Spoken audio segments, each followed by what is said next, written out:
Okay, Elizabeth, do not mess this up. This is TEDx. What if I forget what I'm supposed to say? What if I trip on this red carpet? Oh my gosh, did I brush my teeth this morning? Come on, Elizabeth, focus. Don't embarrass yourself. That inner voice, that inner critic. We all have one. Mine, her name is Mitzi. She's little Miss Critical, camped out in my head, just waiting to screech out yet another condescending comment meant to bring me down. Oh yeah, she's there before I even open my eyes in the morning.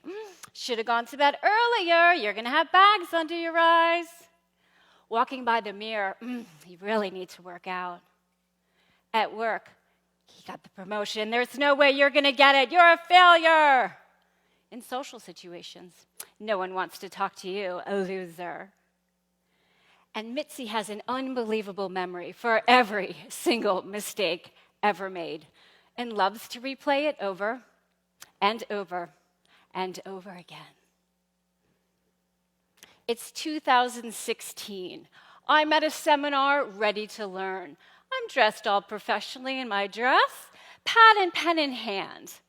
Unbeknownst to me until this precise moment, the instructor is a third-degree black belt, and out of the blue jumps up holding a plank of wood saying, "Put away your pens, folks. Today we're going to use the power of focus to break through boards." Break through boards? I'm wearing a dress and heels. There's no way you're going to be able to do this.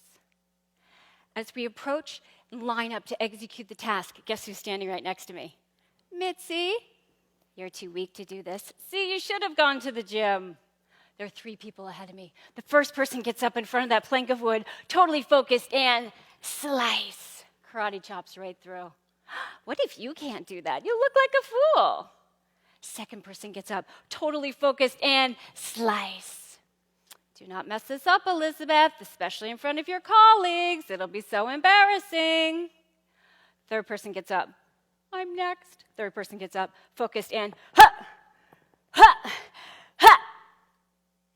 She fails to slice right through. She leaves a few moments later with a bruised hand and probably a bruised ego.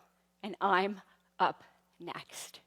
As I approach that plank of wood, Mitzi is in a frantic frenzy of self-doubt. She's shouting at 110 decibels. Right, the crowd around me is cheering, but I can't hear it because that inner critic is drowning me out. What if you can't do this? You'll be so embarrassing. I go up to that board. I will not let it beat me. And slice. Except it wasn't my hand that went through the board. It was a rip up the back of my dress. Oh, yes. You see, when we focus on the board, our hand stops at the board. Just like when you focus on any obstacle, that obstacle can stop you in your tracks. When we focus on our inner critic, it limits us. It controls us. The inner critic can take over your life. And in fact, we are facing a global crisis that no one is talking about.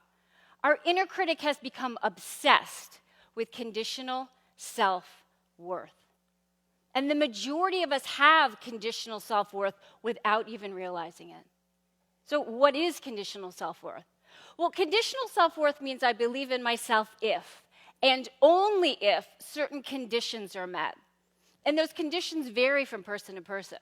So it may be, I believe in myself if I receive a certain number of likes on social media, if I get an A, if I get a compliment, if I'm a member of a certain group or have a certain title. Right? I believe in myself if. And this impacts every single facet of your life because what goes on up here controls what goes on out here. Mitzi determines your worth based on certain conditions, like how you compare to others. And we see this supported in the research that consistently shows that the longer people spend on social media, the more likely they are to be depressed. Why? Because they're comparing themselves to others. Look at how perfect her life is. Look at how pretty she is. Let's remember, folks, everybody looks good with a filter. So what does conditional self-worth look like in its natural habitat? Well, for one thing, perfectionism. That all or nothing, perfect or failure, perfect or why even bother mentality. It's got to be perfect or else you're a failure. Conditional self-worth. Impostor syndrome. I have a lot of clients who struggle with this. It's the notion that you're in way over your head and people are going to figure it out. You're not good enough for this role. People are going to see what a fraud you are. Conditional self-worth. Bullying. Cyberbullying. The skyrocketing rates of cyberbullying. Do you ever wonder why people can be so mean on the internet?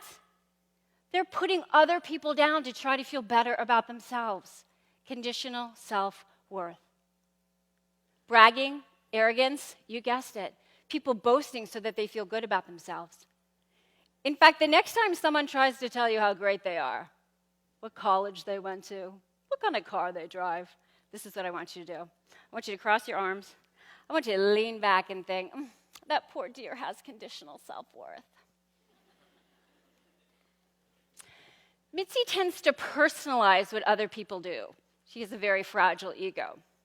A study by AAA Foundation of Traffic Safety found that almost 80% of people admit to road rage. 80%. So you're driving down the highway, life's great, someone cuts in front of you, and you think, who do you think you are? You think you're better than I am. In reality, they aren't thinking of you. Right? Not because you aren't worthy of being thought of, but because they're in their own mind. And Mitzi is very threatened by other people's differences.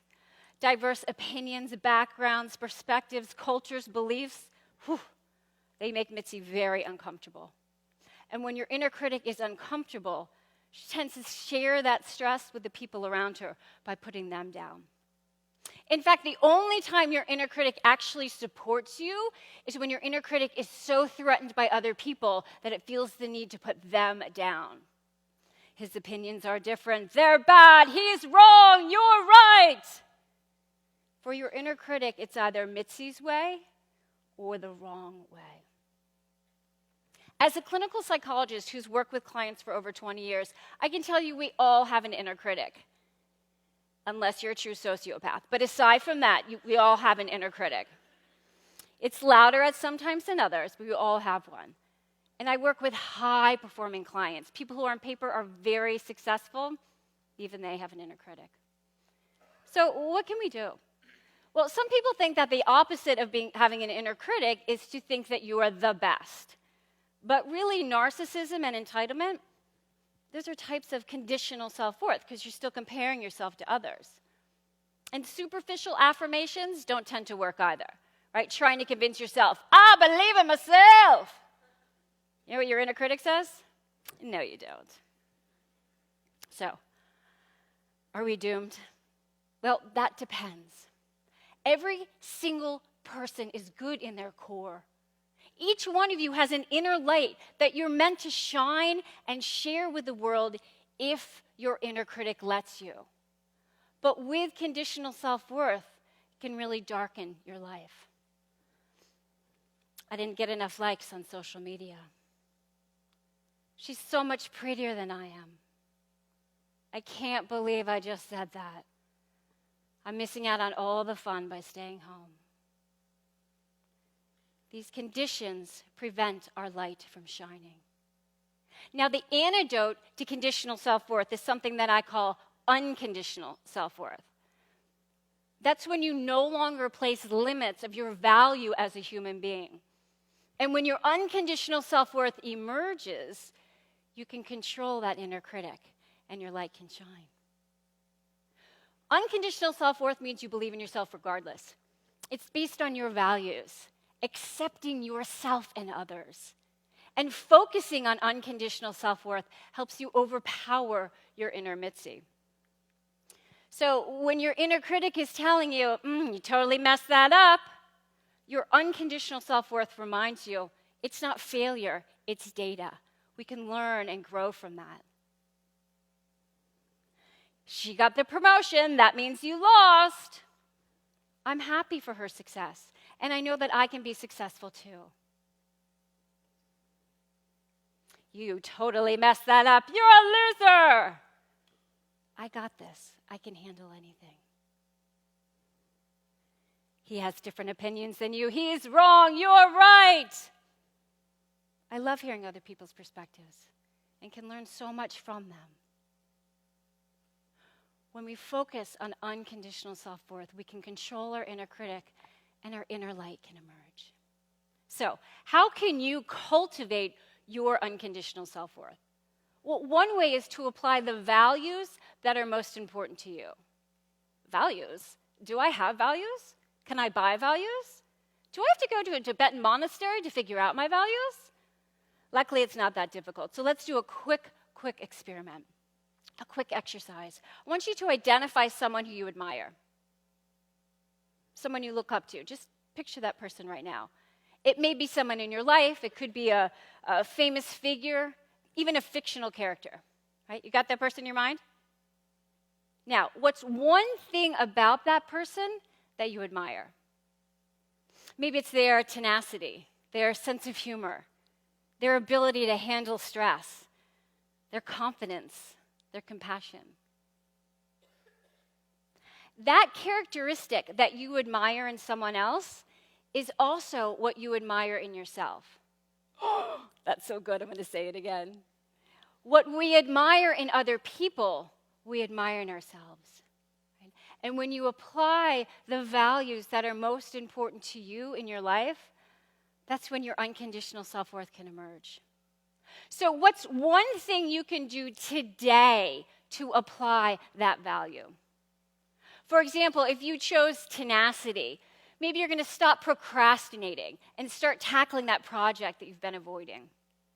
If you chose compassion, maybe you're going to pick up your phone and call or text a friend who's going through a tough time. And please keep in mind, it doesn't have to be perfect. So if you chose compassion, your first step doesn't need to be moving to Africa and building water wells for 3 months.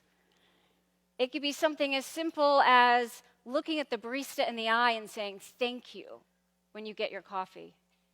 Or writing a quick note to a teacher from your past who continues to have a positive impact on you. When you apply the values that are most important to you, your unconditional self-worth can emerge. And when that happens, your happiness, your relationships, your life, everything flourishes. So you get out of bed in the morning before your alarm clock even goes on because you're so excited about the day. You walk by the mirror in absolute awe of your body and everything that it does, including the 200 muscles it takes to take a single step without you even thinking about it. At work, you can be fully engaged and feel proud of the contribution that you're making. In social situations, you can feel comfortable in your own skin, even when you don't know anyone. Let's go back to that board-breaking experience. When we last saw our protagonist, her backside was inadvertently experiencing its own air conditioning. Now, a friend of mine, Anne, knows I'm not going to let a little wardrobe malfunction stop me. So she gives me her jacket to tie around my waist. And this time, approaching that plank of wood, the focus is different. Instead of on the wood, it's past the wood. Right? Instead of on the obstacle, it's on the solution. Instead of there's no way you can do this, it's you've got it. And with that, slice. I break right through that board and proceed to run right up to my room and change before I get arrested for indecent exposure. Isn't that a great reminder in life? Our inner Mitzi may be there, but when your unconditional self-worth emerges, your light can break through even the darkest of times. Thank you.